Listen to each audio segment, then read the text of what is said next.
Boa noite, pessoal, tudo bom?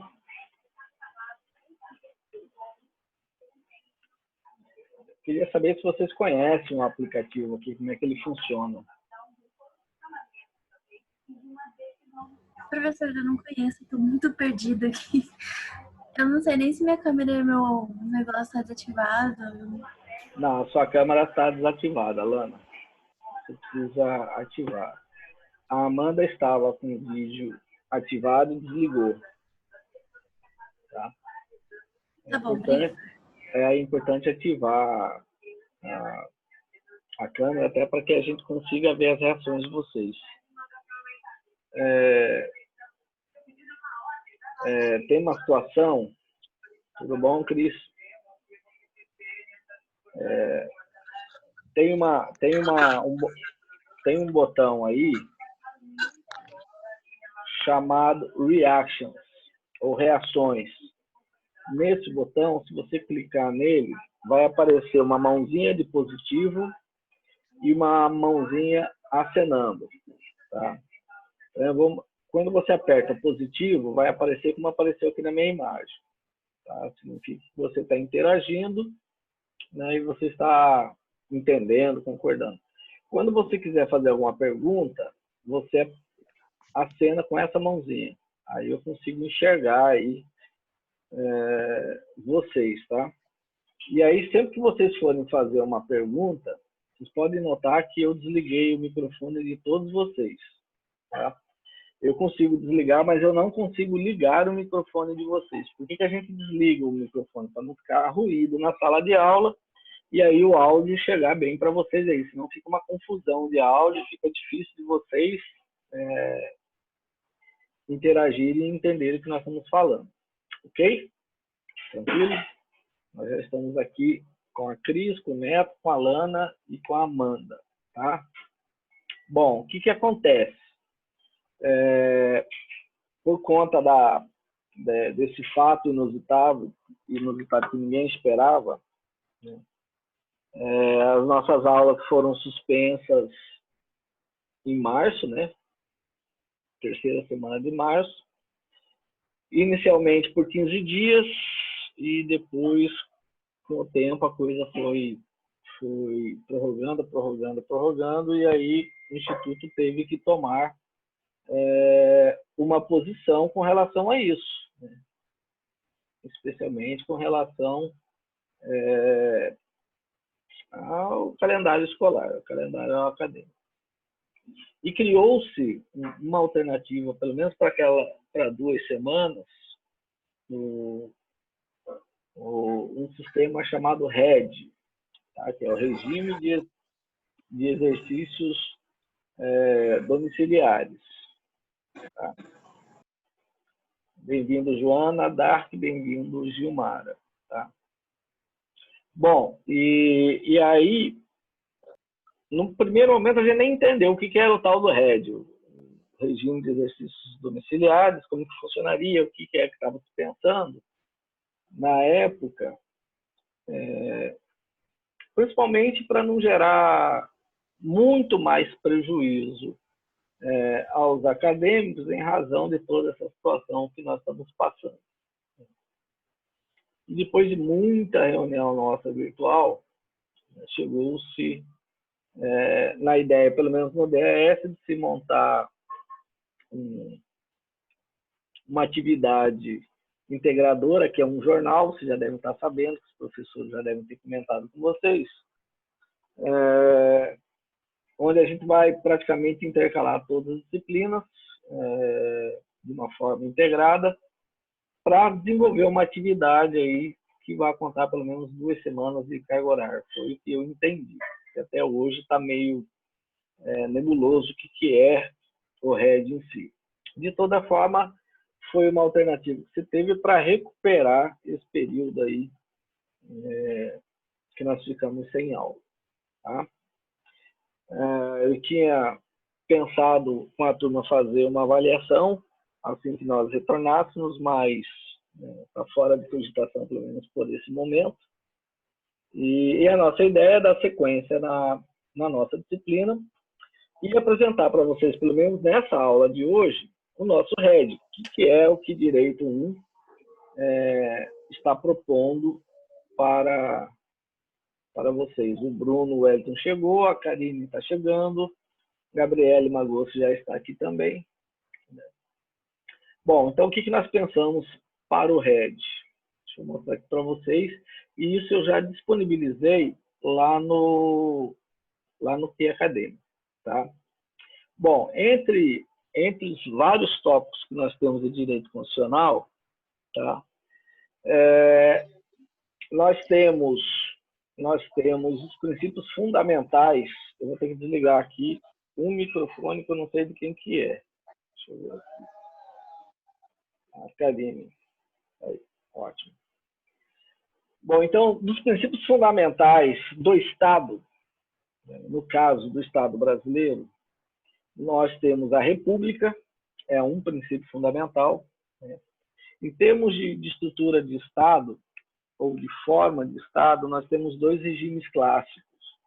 São as repúblicas e as monarquias. Uma é oposta à outra. No nosso caso, é uma república. Nós não adotamos esse modelo monárquico. Tá? Um outro princípio que nós temos é o poder e a divisão de poderes. Tá? Então, o que é o poder? Que é diferente de soberania. E quais são os poderes que nós temos, como que eles estão divididos qual é a competência de cada poder e como que eles devem coexistir, porque eles são elementos de Estado. Ok? Então, é o segundo ponto ali dos princípios fundamentais do Estado brasileiro. O terceiro ponto é o que a gente chama de Estado Democrático de Direitos. Então, nós temos que recuperar, fazer uma pesquisa no o que significa um Estado Democrático de Direitos. Nele vai abordar o regime político, né, e o conceito de democracia. Ok? Bom, qual é a missão nossa para o RED de Direito 1, para o regime de estudos domiciliares para Direito 1? É vocês fazerem uma entrevista, e aí vocês vão produzir uma matéria. A professora Tatiane me disse, deixa eu recuperar aqui a mensagem dela, que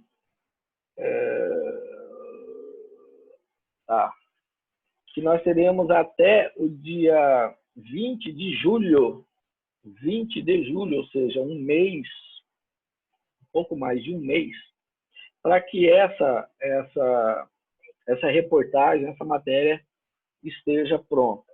Tá? Então, vocês vão fazer algumas reportagens. A partir dessa reportagem, vocês vão sintetizar um texto para ser colocado no jornal. Tá? Vocês podem entrevistar um advogado, um delegado, promotor de justiça, um juiz. Aí vai do acesso que vocês têm. Tá? Bom, qual que é a nossa missão? Tá?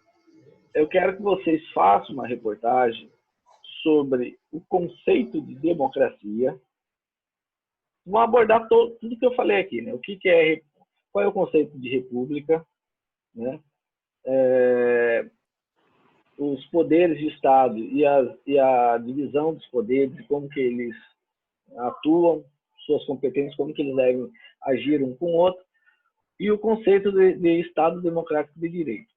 E aí, na hora que vocês entrarem no regime político e na democracia, eu quero que vocês deem uma especial destaque e compare o que há de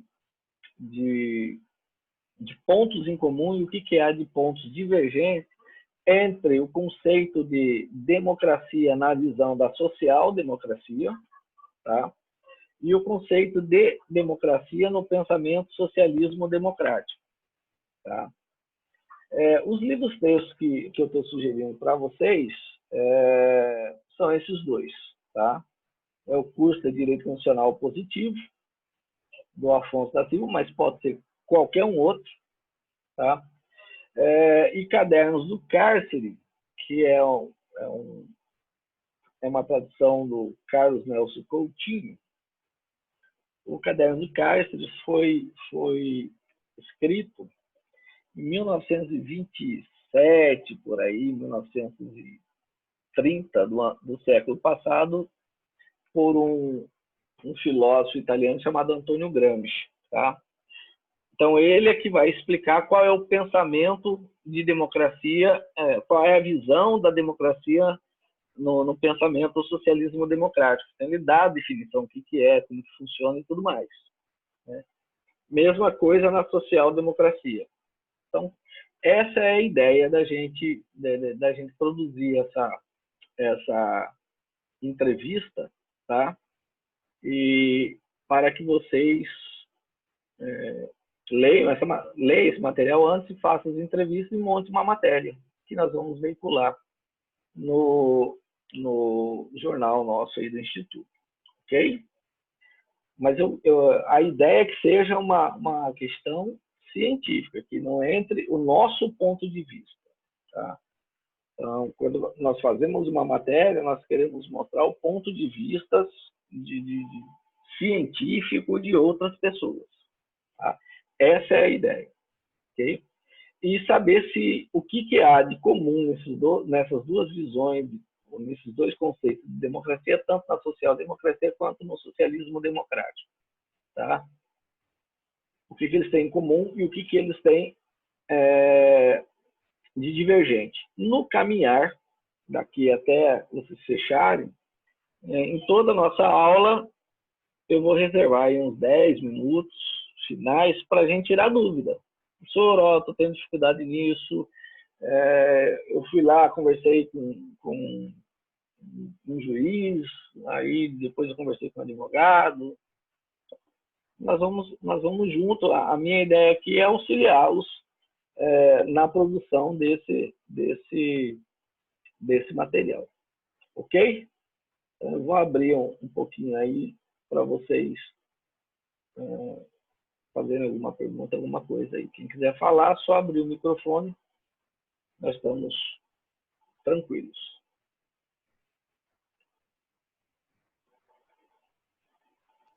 Boa noite, professor. Boa noite, Joana. Professor, deixa eu só ver se eu entendi, tá? Nós vamos pegar esse material que o senhor está dando para a gente, né? E aí nós vamos estar conversando com o juiz ou advogado, no caso, para a gente entender como funciona e estar montando a matéria, é isso? Exatamente. Só que quando você vai fazer uma pergunta para uma pessoa, você tem que saber o que você está perguntando. Você não vai lá chegar, Joana, e fazer a pergunta, me explique o que é isso. Você já estudou um pouco a matéria e aí você vai fazendo perguntas. Olha, você conhece a visão de democracia? Qual é o conceito da democracia na visão do pensamento do social-democrata?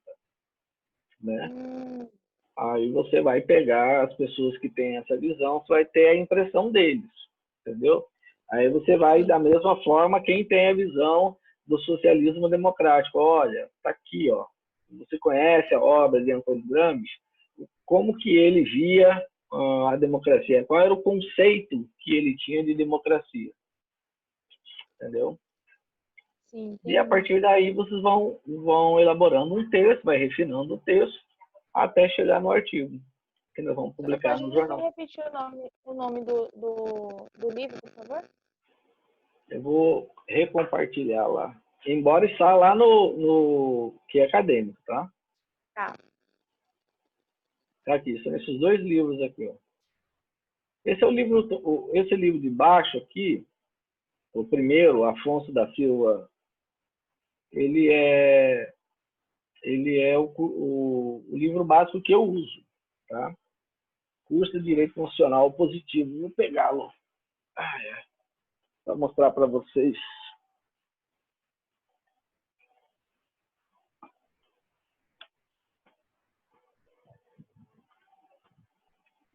Tá até errado, tá, gente? É José Afonso da Silva. Deixa eu corrigir aqui.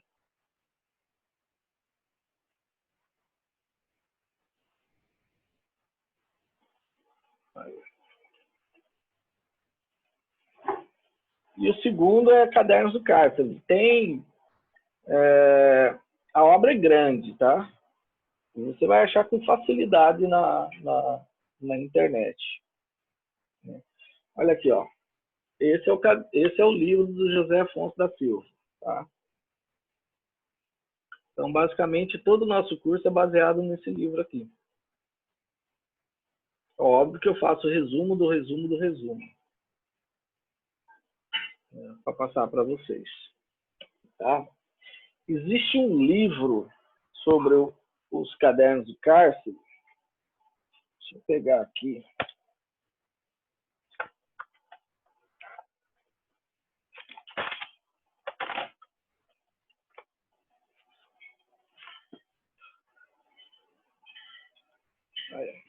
Existe um livro que é um resumo, ele é bem fininho, ó, gente. É uns 130 e poucas páginas. –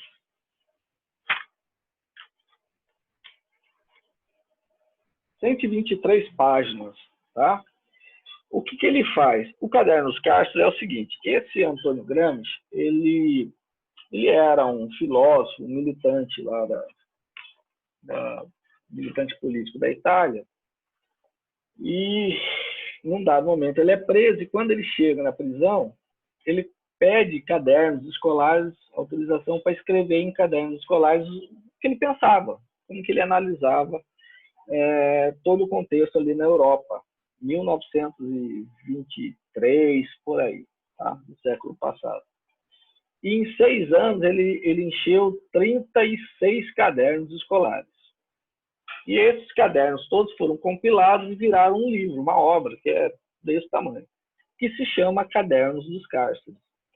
E é um pensador, ele é um filósofo, tá? E importante, porque ele influenciou gerações, ok? Esse livro fininho é um resumo, olha aqui, ele aqui, ó. Ele é um resumo desses cadernos do Cárceres com essa visão de Estado do Antônio Gramsci, tá? Ok?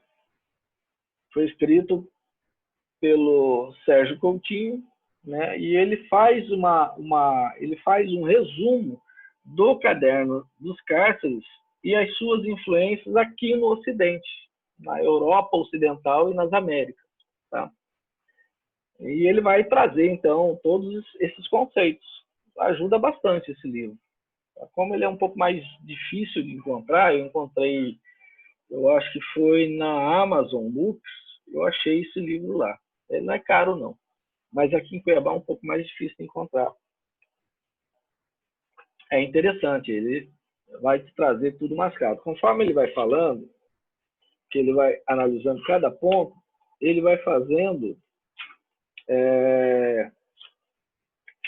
as referências lá no Caderno dos Cárceres. Então, se você olhar aqui, ó, cada item do texto, ele vai colocando lá, ó, isso aqui eu tirei do volume 4 do Caderno dos Cárceres, na página 87 e 88. Esse aqui no volume 3, na página 235. Esse aqui eu tirei no volume 3, né, na página 56. Então, ele já traz mastigado. Porque o que acontece? Esse Antônio Gramsci, quando ele vai escrevendo o Caderno dos Cárceres, ele ia escrevendo assim, os assuntos de uma forma meio solta, né? Como diz o pessoal aí, aleatório. Então ele começava a falar, por exemplo, de escola, aí depois ele mudava o assunto, ele ia falar sobre uma crítica de um livro, depois ele ia falar sobre uma situação num determinado país. Então, não há uma conexão de sentido de temas. Aí ele pegou esse tema e colocou todo o pensamento dele. Então, quando você vai estudar o pensamento do Antônio Gramsci com relação a essas questões do Estado, que tem a ver com teoria geral do Estado e que tem a ver com direito constitucional, você tem que estar pulando de livro em livro. Então, nesse caso aqui, o Sérgio Coutinho ele já pegou e já resumiu. Ele fez um estudo bem interessante, ele vai mostrando. E o mais interessante é que ele não dá a opinião dele. Então, ele mostra só o pensamento e deixa cada um formar a sua opinião. Isso, para mim, é bastante relevante, porque quando você pega uma obra que ela é crítica, necessariamente virá o pensamento de quem está falando. E quando você pega uma que é apenas tão somente analítica, ele vai fazer uma análise e a impressão que você tem é essa. E cada um tira as suas conclusões, tá? Mais alguma dúvida?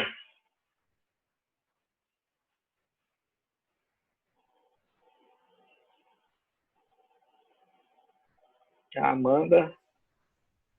Professor. Oi, pode falar, Boa Gabriela. noite. Boa noite.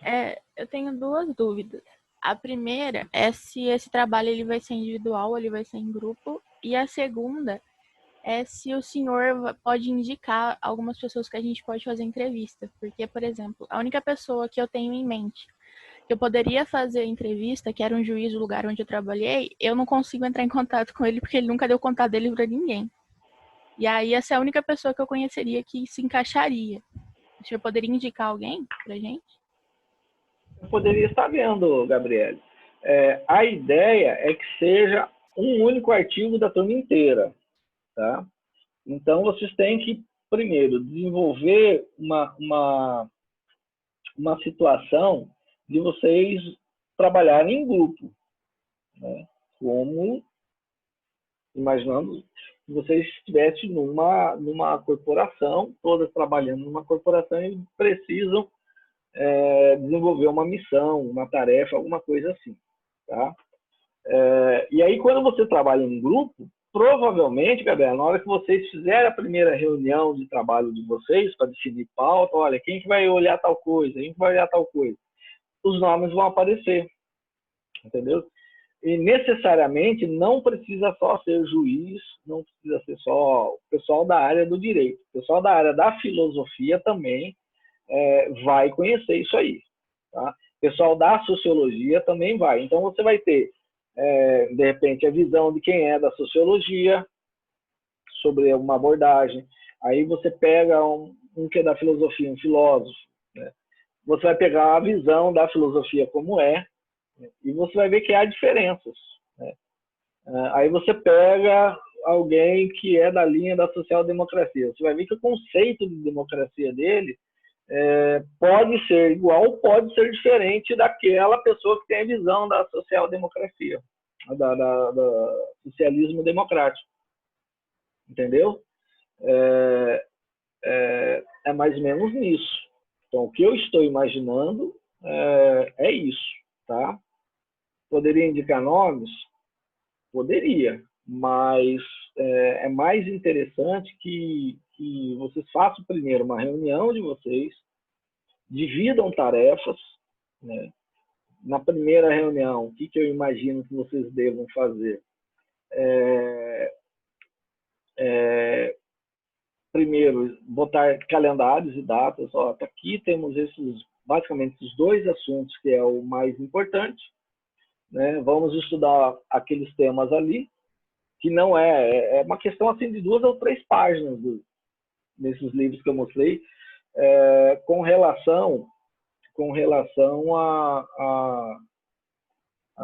voltar aqui, com relação ao conceito de República Federativa do Brasil, poder, divisão dos poderes. Isso aí é muito fácil, é muito rápido, até porque está no nosso dia a dia. Eu vou colocar o livro do Sérgio Coutinho aqui, ó.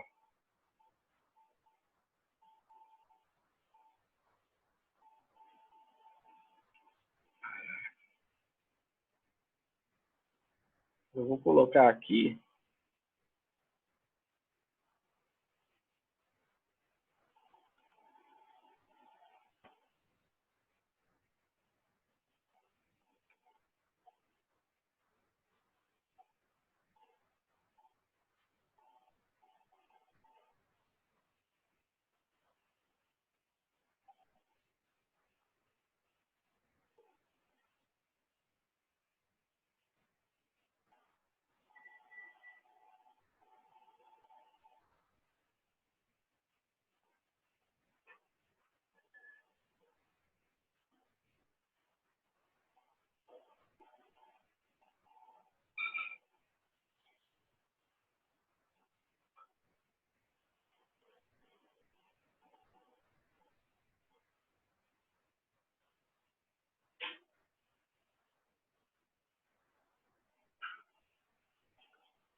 Tá, então, os 3 livros aí, tá? Se dá para vocês buscarem aí. O segundo, ele é mais complicado, porque ele é muito grande.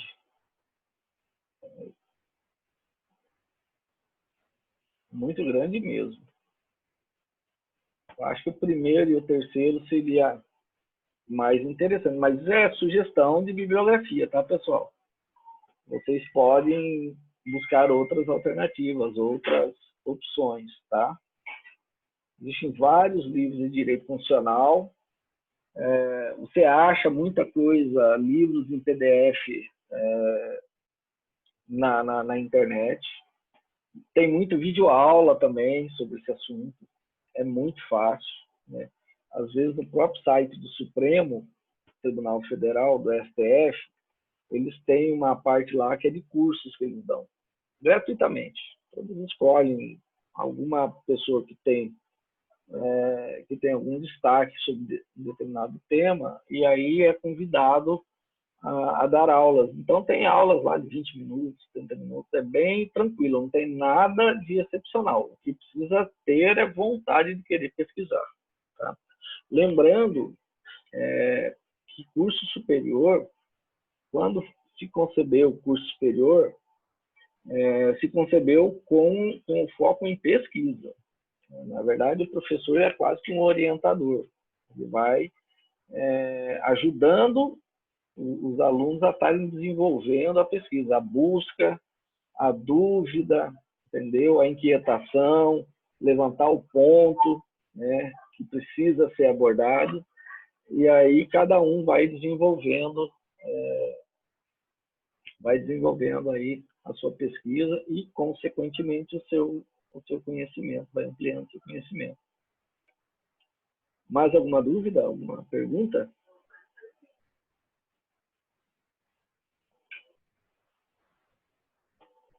Neto, tudo bem com você?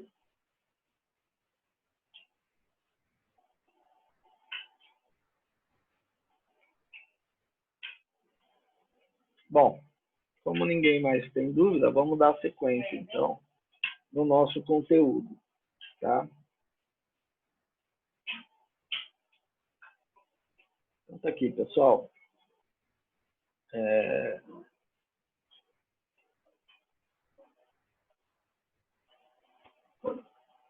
Quando alguém quiser fazer alguma pergunta, eu vou deixar uma janela minimizada que só aparece uma pessoa, que daí eu não consigo, aí eu consigo controlar mais ou menos. Então, na hora que vocês falarem aí, se tiver alguma dúvida, vocês falem, que aí eu já paro e atendo, tá?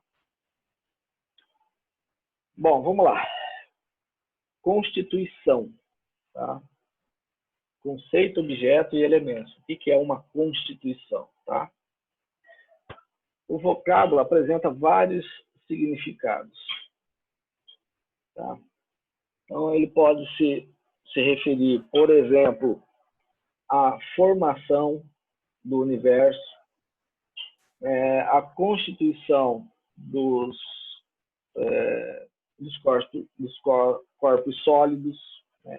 O conjunto e como que são formados os corpos sólidos, a constituição psicológica de um determinado indivíduo, a constituição de uma organização, uma assembleia.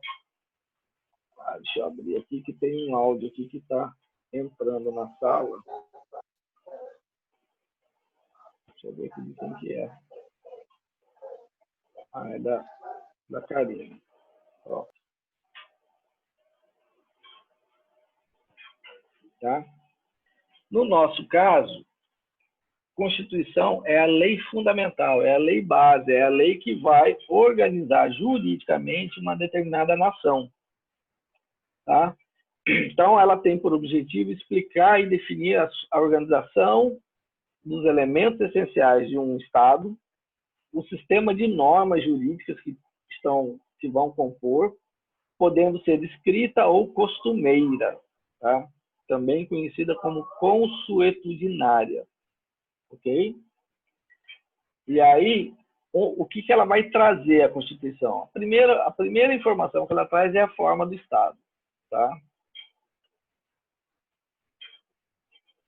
A forma do seu governo. Esse aqui é o José Antônio da Silva. Tá?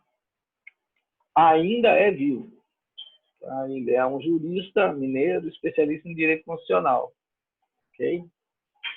Bom, além da forma do Estado, a forma de governo, forma de Estado, nós já vimos, pode ser republicano ou monárquico, a forma de governo pode ser presidencialista ou parlamentarista, o modo de aquisição e exercício do poder, nós vamos ver como que consegue chegar ao exercício do poder executivo, como que se chega ao exercício do poder legislativo, como que se chega no exercício do poder judiciário, né?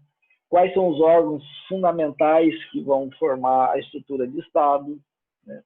Os limites de atuação de seus componentes, o que um pode, o que o outro pode, se existem questões que a gente chama de sombreamento, que um poder acaba esbarrando na competência do outro poder, né? E também nas constituições modernas os direitos fundamentais do homem e suas respectivas garantias. Tá?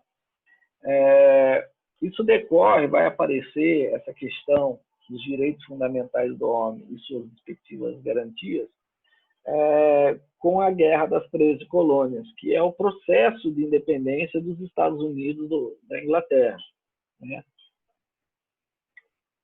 Naquela época, no território americano, a Inglaterra tinha criado 13 colônias. Ali naquela parte mais de cima, do lado oriental americano, ali no Atlântico. Tá? Nova York, Washington, Boston, eram 13 colônias. Tá? E essas 13 colônias resolveram se unir para enfrentar a Inglaterra no processo de sua independência. Tá?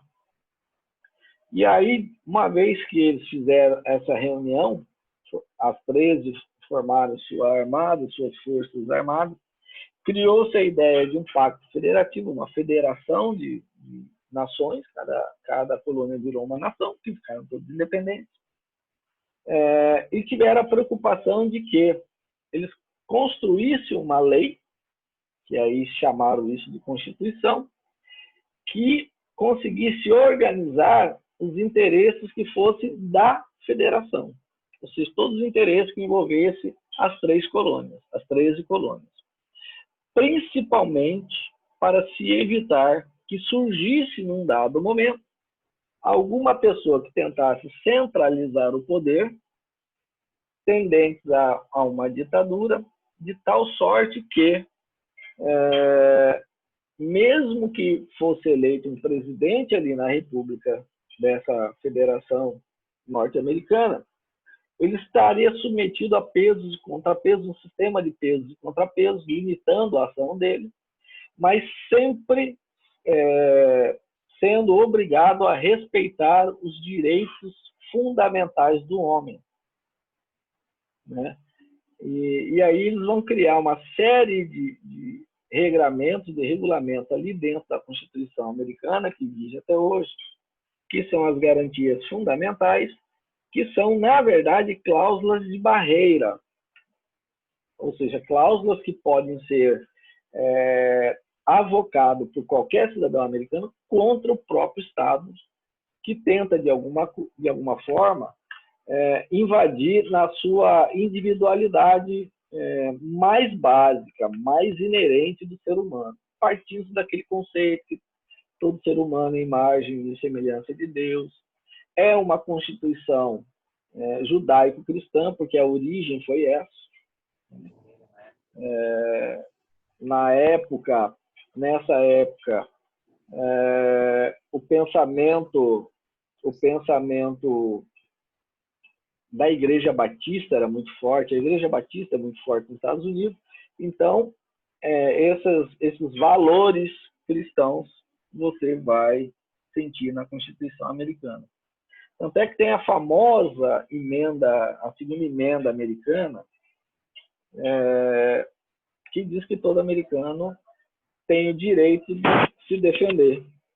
Talvez por isso mostra que os Estados Unidos seja um dos países em que a população civil é mais armada. Eu acho que proporcionalmente a Suíça ela tem mais arma do que os Estados Unidos. E vocês veem que a Suíça é um país neutro. Nunca se ouviu falar que a Suíça entrou em guerra com algum outro país. Mas a população lá é bem armada. Tá? Então, esses aí são os direitos e garantias fundamentais. Todo esse espírito aqui, que acontece na Revolução, na Guerra das 13 Colônias, vai inspirar 4 anos depois a Revolução Francesa, que vai inaugurar a nossa era, a Era Moderna. Tá? Passado depois da Revolução Francesa, passado algum tempo, vai surgir a Constituição Francesa, com aquela base, né? Filosófica da liberdade, igualdade e fraternidade, né? E hoje já mudaram um pouco isso, mas naquela época era isso que valia: liberté, igualité, fraternité, né? E também vai aparecer ali cláusulas de barreira, Então, toda essa história que eu estou contando para vocês vai inspirar a nossa atual Constituição, que é de 1988. Tá? Sai de um período de regime militar, que era muito forte, era um regime bastante duro, e ela vai fazer uma transição daquela Constituição de 1967, 69 para essa de 88, e vem dentro do seu artigo 5º uma relação de mais dezenas e dezenas de direitos fundamentais do homem e as garantias. Tá? Então, basicamente, o objeto da Constituição é exatamente isso. Ela é a lei fundamental de uma determinada nação e nela trará pelo menos esses 6 assuntos. Tá? Toda e qualquer Constituição moderna hoje, você vai encontrar esses 6 assuntos, sem os quais fica difícil de você dizer que essa é uma Constituição. Tá? A forma de Estado, a forma de governo, o modo de aquisição e exercício do poder, a criação de seus órgãos, os limites de atuação de seus componentes e os direitos fundamentais do homem e as garantias fundamentais do homem. Basicamente, esses 3 assuntos vocês vão ver em qualquer Constituição que você pegue para estudar. Até mesmo as nossas anteriores, talvez você não ache só o direito e garantias do homem com a forma, com a amplitude que tenha essa nossa atual Constituição, que é de 1988. Tá? Mas pode encontrar constituições que cuidem de outros assuntos. Né? Ela pode, num dado momento, falar sobre direitos sociais, entrar nas relações de trabalho. Né? Ela também pode cuidar de normas tributárias, ela também pode cuidar de plano de desenvolvimento das cidades, do sistema de infraestrutura da nação, dos princípios do desenvolvimento econômico. Isso são assuntos extras, né, que poderiam estar numa lei infraconstitucional, numa lei ordinária, mas em alguns casos, tem Constituição que vai fazer isso. A nossa atual, por exemplo, faz isso. Tá? Ela cuida até de uma escola de nível superior, que é o Pedro II, está lá dentro. Não é um tema que você vai ver em outras constituições. Olha, a escola Dom Pedro II não pode ser privatizada. Está lá. Será sempre da União Federal. Mas está lá. Está colocado dentro da Constituição. Por que a Constituição quis fazer isso? Não se sabe. Tá?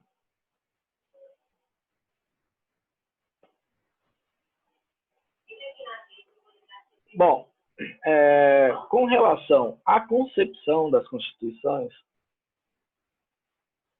nós temos 3 grandes visões sobre a importância, sobre para que se destina e o que representa uma Constituição num dado Estado, num dado país. Tá? Então, nós temos a concepção sociológica, a política e a puramente jurídica. Tá? E, às vezes, dependendo do que está acontecendo num dado momento, na linha do tempo, na linha da história do tempo de uma nação, às vezes você percebe mais uma visão sociológica, às vezes você percebe mais um período puramente jurídico e, às vezes, você vê mais em destaque a visão política da Constituição. Tá? Então, a compreensão de uma dada Constituição estatal vai exigir sua vinculação à realidade da sociedade. E é verdade, toda a Constituição ela é um reflexo da sociedade na linha do tempo, tá? Como uma estrutura normativa com conexão de sentido, uma estrutura de normas, uma estrutura de regras que tem uma conexão de sentido que envolve um conjunto de valores. Tá? Seja qual for o Estado, qual for a nação, seja qual for a Constituição. ela sempre terá uma conexão de sentido com essa sociedade e vai envolver conjunto de valores. Então, às vezes, o que é importante para o Brasil não tem o mesmo grau de importância no Uruguai. Dei um exemplo. Tá? Às vezes, o que é importante, os valores da sociedade, sei lá, da Arábia Saudita, não vai ser o mesmo do que na Austrália. Tá? Por quê? Porque cada conjunto social, cada grupamento social tem um conjunto de valores que os identifica, que os une e que os mantém coesos. Tá? Então, a Constituição vai sempre refletir esse conjunto de valores. Ok? Tá? Quando a gente estuda a fonte das leis, ou seja, o que é que dá origem às leis, vocês vão ver que existem duas fontes primárias, tá? Que vai ser a religião e vai ser o uso e costume. Tá? Veja, eu não disse nome de igreja, eu disse de valores religiosos. Tá? Nossa, cara chato. Oi, Jéssica, você quer fazer pergunta? Alguém quer fazer pergunta? Entrou um áudio aqui.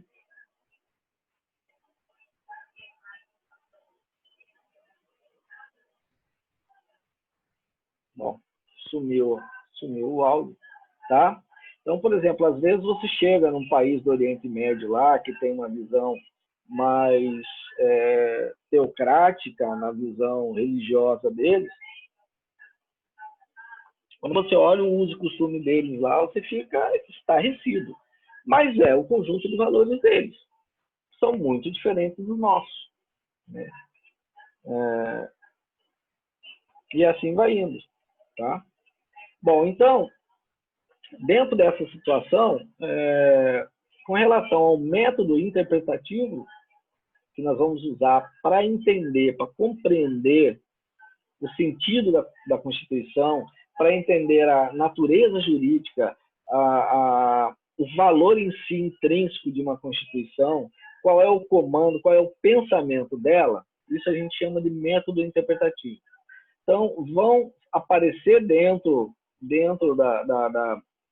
do mundo científico várias posições. Tá? Tem a sociológica, tem o político e tem o puramente jurídico. Então, quem é formado em sociologia vai compreender e ler o mundo sobre as regras da sociologia.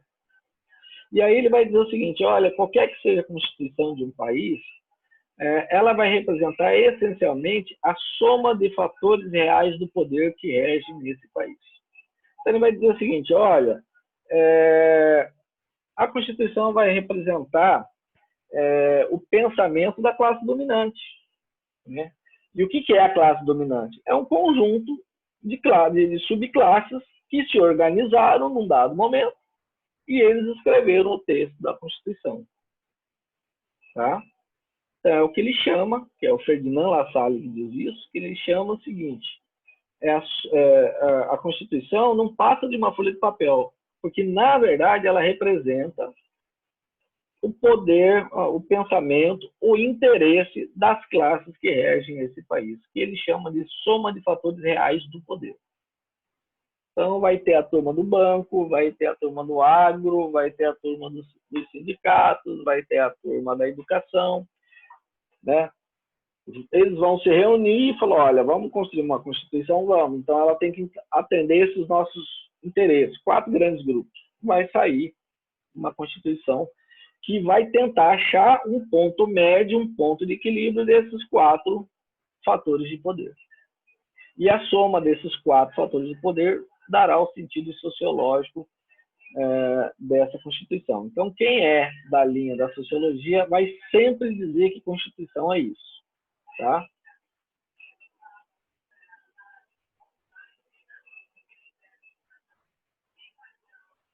Carl Schmitt, ele vai dizer, não, a Constituição ela não representa o interesse das classes mais fortes que formam a sociedade.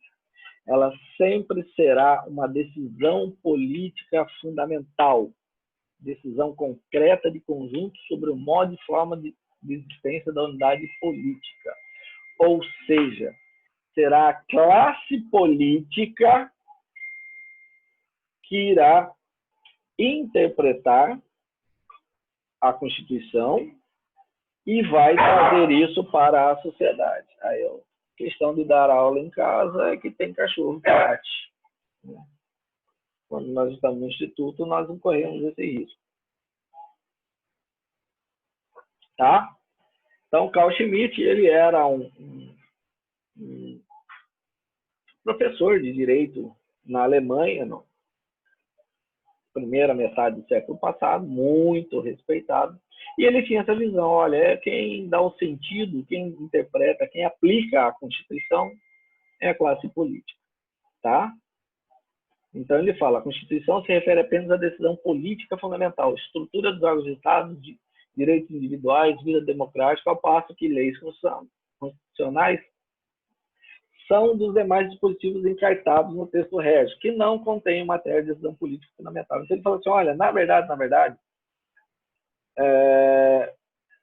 a Constituição, a força que vai ser a base jurídica da nação, quem faz a interpretação são os políticos, a classe política. O presidente, o Congresso, essa turma aí é que vai dizer o que pode e o que não pode. Ok? Então já vimos o sentido sociológico, o sentido político. Em contraposição a Carl Schmitt, aparece um outro alemão que também dava aula na universidade lá em Berlim, chamado Hans Kelsen. Tá? Ele disse, não, quem é que interpreta a Constituição será sempre o poder judiciário e não a classe política. Tá? Então, ele leva a parte mais pura do sentido jurídico. Não, é lei, é. Então, quem interpreta a lei é o poder judiciário. Não é a classe política. Tá? E ele diz que, quando você vai interpretar a classe política, a Constituição sob o sentido jurídico, você tem que fazer essa interpretação sem nenhuma interferência sociológica ou política e terá sempre dois sentidos, lógico-jurídico e lógico-positivo. Tá? O lógico-jurídico ele vai pincelar alguma coisa, no lógico-positivo ele aprofunda mais. Antes dele aprofundar o lógico-jurídico, ele falece. Tá? Então, ficou aí alguns outros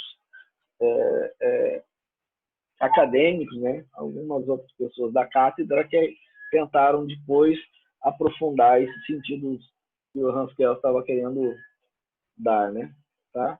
Então, olha aqui, é lógico-jurídico. Informa que a Constituição significa norma fundamental hipotética. Era o que o Hans Kelsen falava. Ou seja, que cuida em ser o fundamento transcendental da validade da Constituição. Tá?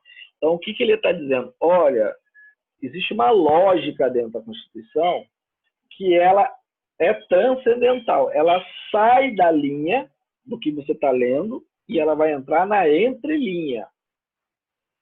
Tá? Ok? Já a jurídico positivo é a norma escrita em si. Então, o que ele está dizendo? Quando você lê uma norma jurídica, e no caso a Constituição, e quem vai fazer isso é o Judiciário, ele lê a linha e a entrelinha. A parte da linha, do que está escrito que ele está lendo, é a norma jurídico positiva. Tá?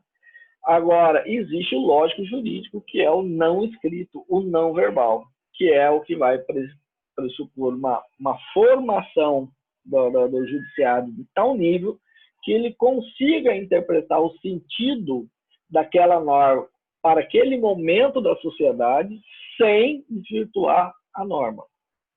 Ok? Todas essas três concepções, seja ela sociológica, seja ela política, seja ela jurídica, né, tem os seus pontos positivos e tem as suas críticas, tá? Sempre vai ter. Tá? A doutrina mais moderna, criticando a unilateralidade das concepções anteriores, começa a falar em uma nova concepção, que é chamada de Constituição Total, mas isso ainda está embrionário. Tá? Quem é o defensor dessa Constituição Total é um português, um autor português chamado Pinto Ferreira.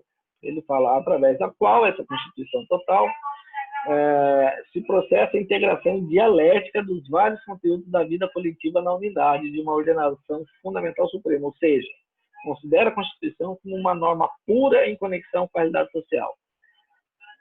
Essa Constituição Total, ela recebe muita crítica, porque às vezes você pode pegar um juiz que ele vai dar uma interpretação muito fora do que vinha sendo a interpretação há muitos e muitos anos.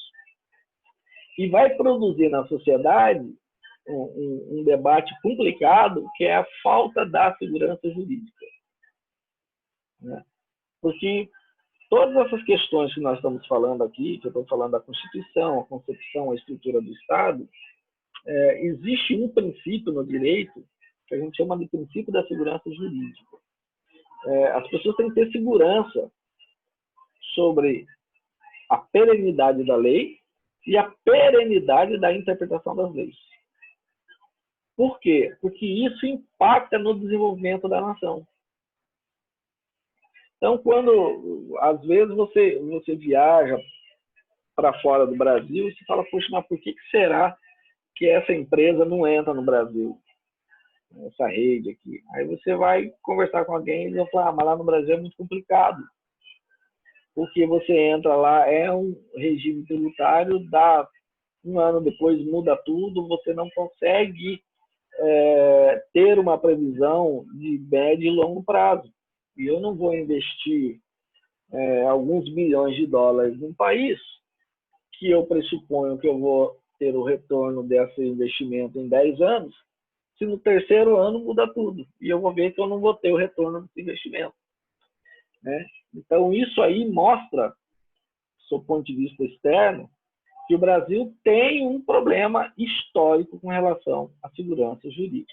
Então, essa ideia aqui do Pinto Ferreira, que ele chama de Constituição Total, ela é mais do que transcendental, lá a parte lógico-jurídica do Hans Kelsen. Ele diz, não, ela muda com a mudança da realidade social.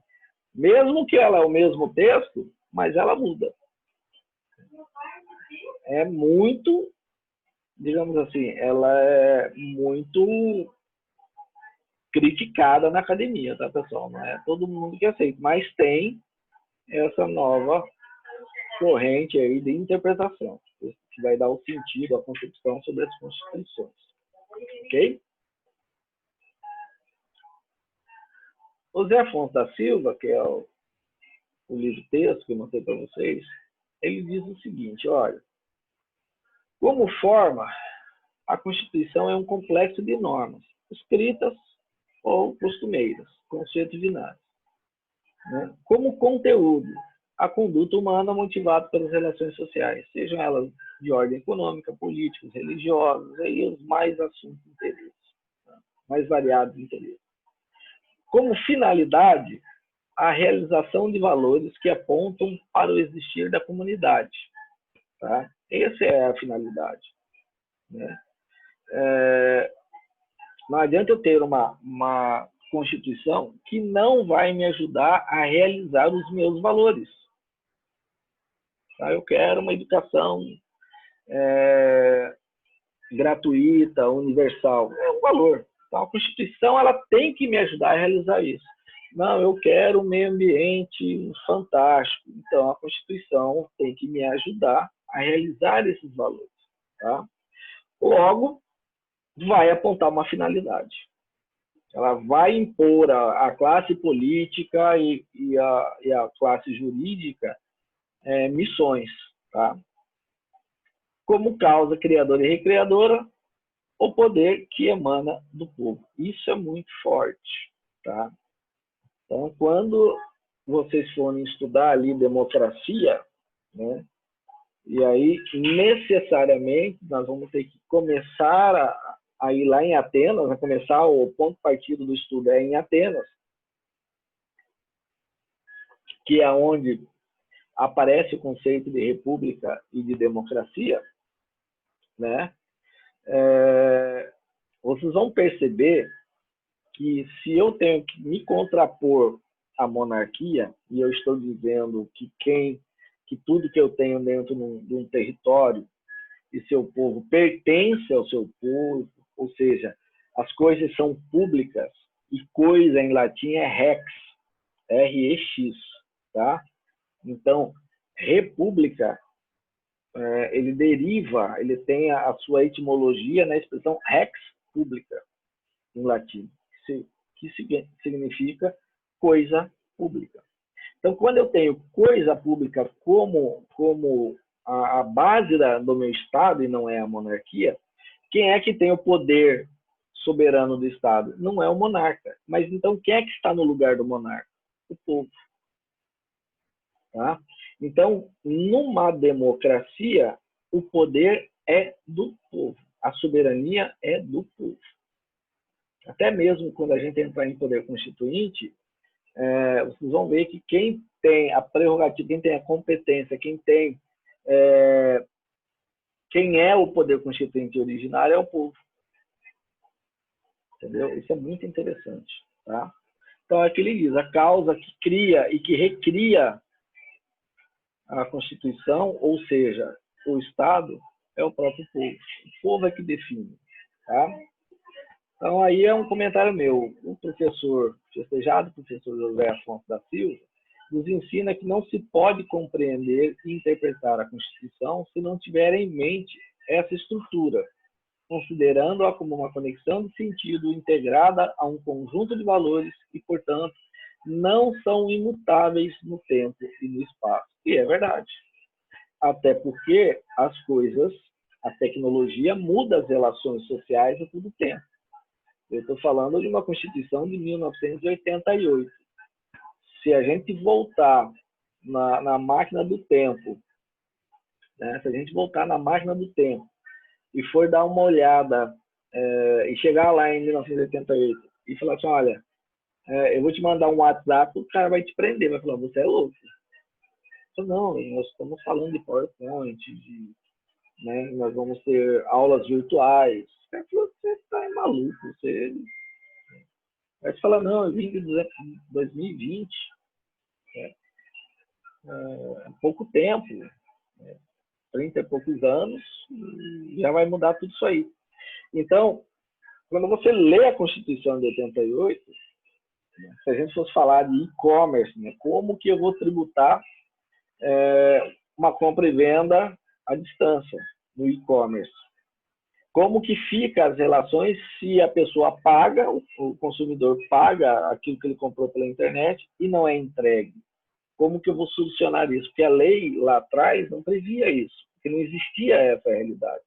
Então é isso que o professor está falando. A Constituição, volta e meia, ela é chamada a ser atualizada em razão das mudanças da sociedade. Alguém quer fazer alguma pergunta, alguma coisa aí?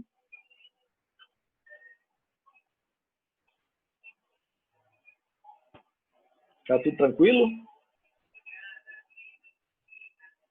Luiz André? Cleusinete?